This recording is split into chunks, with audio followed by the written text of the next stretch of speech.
So when you talk about the languaging, the words that you use, what you write, and then to your thoughts, when you're on a high-flying disc, those words should support maintaining and supporting you and being there. And alternatively, if I'm understanding it correctly, when you're not there, because sometimes you're not, you're trying to find words that turn you around and kind of point you in that direction. The thing is, let's say you're not there. Okay. You're on a lower disc. So now you're trying to use words, affirmations or scripting, trying to use words to make something happen.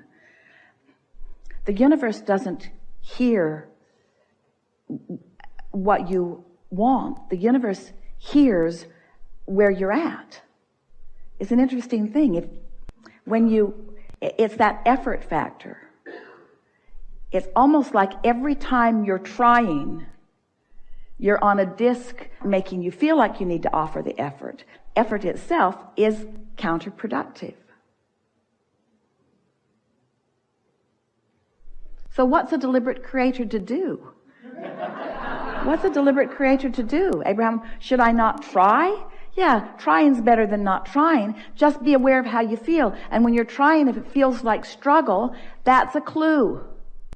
If you're tired from trying, that's a clue. If it isn't unfolding pretty fast for you, that's a clue. If you've been wanting it for a long time and it hasn't been coming about, that's a clue. A clue for what? A clue that you're holding a vibrational pattern that you don't mean to hold, and that your effort is making it stay longer. Because your effort is practicing the vibration of resistance. So if it's not there, you can be clear that your actions are supporting the fact that it's not coming. And if it's not easy, the same thing is true. So is it possible then, if you were in true alignment, that what you really desired could come to you very quickly? And the delay in receiving what you desire is related to your resistance or your inability to get on the same frequency? It's not just possible. That's exactly the way that it is. Perfectly spoken words. Okay. So doesn't it sort of make you want to just do whatever you can do to chill out and get there? Doesn't it sort of make you want to say, hello, employer?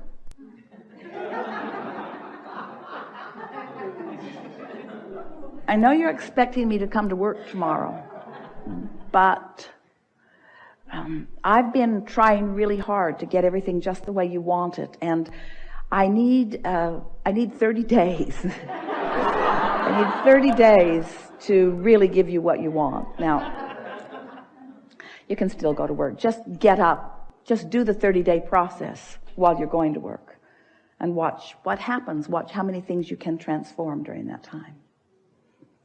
We are nibbling away at the edges of this. Can you feel it? In other words, every conversation makes it easier to understand. And so what's the conclusion that we've come to so far? Everybody's working harder than they mean to. There's a lot of effort being offered from discs that are lower than the high-flying disc that are really sort of counterproductive, or like treading in place, sort of marching in place. There are easier ways of going about it.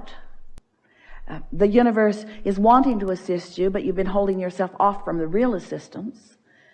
Your effort shows you how much you can get done with your effort, with your stamina, with your grit and willpower. But it's far different from alignment that'll show you what you really have access to. As humans compare themselves one to another, and you think your options are, I can try really hard and be a responsible, respectable person, or I can not try hard and be a lazy, disrespectful person. I choose being a respectable person who tries hard, who works hard. And we say, well, if those are your only two choices, we kind of get why you say that. But there is another choice that most humans aren't factoring in. And so those choices go like this. Let's see, I can be a physical, action-oriented being who will create my world by the willpower and stamina of my physical action, or I could be an aligned citizen of the universe who accesses a leverage of energy like the masters have always done, and flows effortlessly in the direction of improvement for myself and others.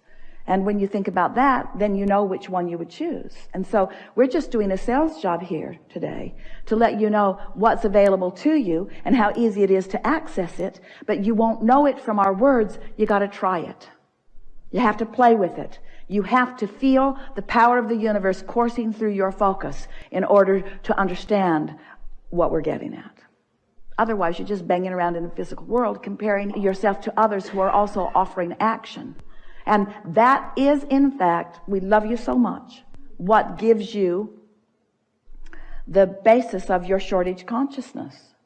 You think that there is a pile or a finite pile of resources, a finite pile of intelligence, that there's only so much to go around, and so you're sort of scrambling for your share of it, not understanding that when you get onto that high-flying disc and sustain yourself there, there's a never-ending stream of everything that you want flowing into your environment. You're not sharing anything with anyone. You're just accessing what's always been there for all of you. And when you access it, it doesn't take it away from anyone else. Ever.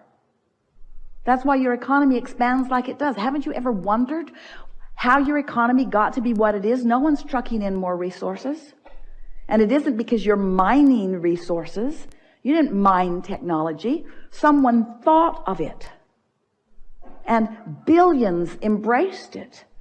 And it's a cornerstone of your economic prowess today. And it didn't even exist just a few decades ago. And yet look what it is now, you see.